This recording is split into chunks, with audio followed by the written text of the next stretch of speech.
told me a Sam was coming to interview me about a book.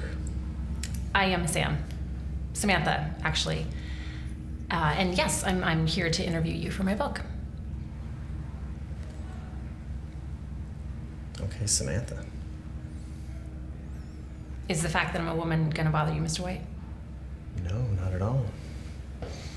You can call me James. Okay, James. I have read and listened to your other interviews, so I'm not gonna ask you about your childhood or your parents. I think plenty of other people have already covered those subjects. Great.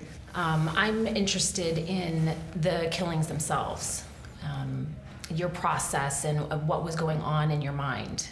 So if we could start with your first victim, Ashley Howell. Yeah, let's not beat around the bush. So I was living on my own for the first time. I was working for the phone company, Southwestern Bell. It was a good job, but I was alone a lot at night. I was drinking a lot, smoking pot, dropping acid. And around that time I started getting into some hardcore pornography. S&M, bondage, asphyxiation, strangulation. At that point, nothing had happened. It was all just fantasy. The first time wasn't planned. I was driving home from work and I saw this girl on the side of the road. Her car had broken down. I kept on driving. Then I pulled over. Thought about it. Should I or shouldn't I? Fuck it, let's see what happens. So I turned around and picked her up. Once she got in my car, I knew I had her. I took her to my house, told her she could use the phone. While she was on the phone, I knocked her out.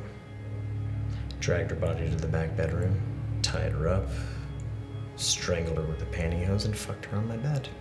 Did she struggle? I mean, how did you know that she was dead? Yeah, she struggled for a while. Actually, it was a lot harder to strangle her than I thought it was gonna be. I wasn't sure if she was dead or just passed out. But then I checked and she wasn't breathing. And then what? What did you do with her body? I went through her purse, found her lipstick, and her driver's license, and she had these pictures in her wallet. I kept those too. Then I took her body into the bathroom, put her into the bathtub. I grabbed a hacksaw from the garage. I removed her head, legs, and arms. I took the pieces and put them into trash sacks, and then I threw them into the trunk of my car.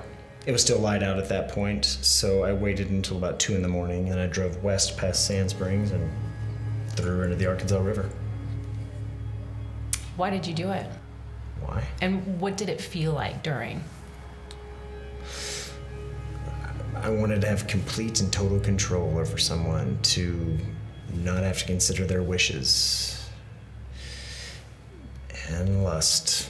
Lust had a big part of it. And during? During was like a total rush. Like nothing I'd ever experienced before. I felt alive and unstoppable. My whole body was tingling from my fingertips to my toes. Did you ever try to stop? Yeah, I did. And I did for a while, but after the first time, it was all I could think about. It's like a light switch had been turned on that I couldn't turn off. The urges are so strong. And once my dark passenger shows up, he's not going away until he gets fed. Dark passenger. Yeah, that's just what I call the urges. It's just the best way I know how to describe it. It's like I'm driving the car, but he's sitting shotgun right next to me, calling all the shots. Okay. I want to ask you about these 3 phases of the kill that you've talked about, as well as your 9th victim, Elizabeth Fox. Sure, yeah. The first phase is called trolling. It's when you're looking for a victim. This can happen anywhere. I used to drive around a lot, go to the Forest Hills Mall, bowling alley, bars, anywhere really. And this can take a while too, weeks, months, years. But after you find someone and you lock in on them, then it becomes phase 2, the stalking phase. Whew. Elizabeth Fox. I used to see her around the neighborhood. She was a runner. One day I saw her out and I followed her home in my car, saw where she lived. A few days later, I showed up and checked her mail, got her name. After that, I did my homework. I found out where she worked, showed up there a few times. I used to sit in my car in the mornings and watch her leave and come back in the evenings. I pretty much knew her schedule. The more I knew about a person, the more comfortable I felt. So, what happened on the night of December 4th? That was just a random Tuesday night. I thought she was going to be coming back from work like normal. But that isn't what happened, is it? No, it isn't. So on that one, I decided to wear my Southwestern Bell uniform. I figured I'd look less suspicious. I guess I was right, because nobody noticed when I snuck in the backyard, cut the phone line, broke the glass on the back door and entered the house. I was expecting her to come home alone, but she didn't. She had a guy with her. So I hid in the back bedroom and waited for him to leave. Lucky for him, he didn't get lucky that night. Because I would have shot and killed him with my pistol. I'm not bragging, that's just a fact. After he left, I confronted her in the living room. Did she recognize you? I mean, was she upset? Yes and yes. She pleaded with me. She said, you don't have to do this. I said, yes, I do. And she said, okay, fine, but I have to use the bathroom first. I told her when she comes out of the bathroom to be undressed. When she did, I handcuffed her, took her into the back bedroom, tied her up, got on top of her, started to undress. I grabbed my belt, I strangled her, and I masturbated on her chest. After I finished, I grabbed her hairbrush, her panties, and her perfume. Then I took her into the bathroom, put her into the bathtub, washed her off, grabbed the hacksaw from my bag, and I removed her head, legs, and arms. And then I ate some of her brain and arm muscle. Why the cannibalism?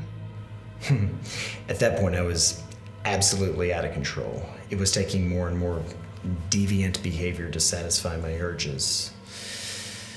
It also made me feel like they were a part of me. It was also very sexual. Now, you only killed one man during your spree. Why did you kill him? Because fuck that motherfucker, that's why. Ryan was a piece of shit, and he fucking deserved it. He was a bully, and he humiliated me in front of all those kids in high school.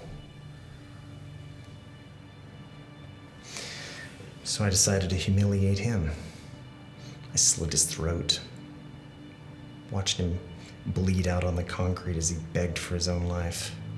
Then I decapitated him and dropped his head in the bottom of a portalette.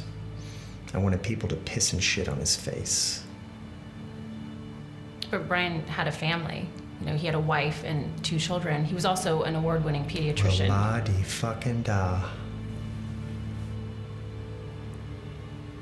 What are we supposed to do about it now? Go fish his head out of the shithole? Oh, I'm sorry. Was that not the answer you were looking for? Is this interview not going how you thought it would? What'd you want from me? Act all fucking crazy? Saying that if there wasn't an armed guard in that room back there, that I'd come across this table, squeeze your neck with my bare hands, and watch as the life drains out of your eyes?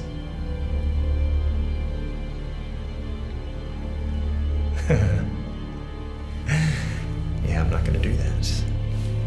Because I'm a changed man. Oh, yeah? Oh, yeah. I found Jesus.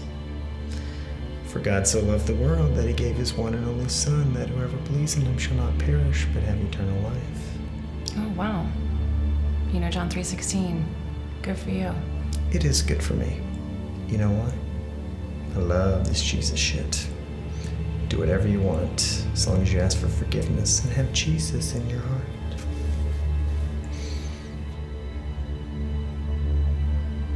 Pretty sure that's not exactly how that works. Okay. Oh well. Thank you so much for your time, Mr. White. Leaving so soon, Samantha Andrews?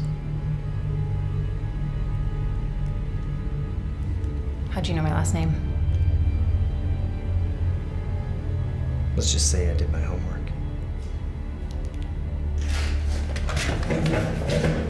Oh, Samantha.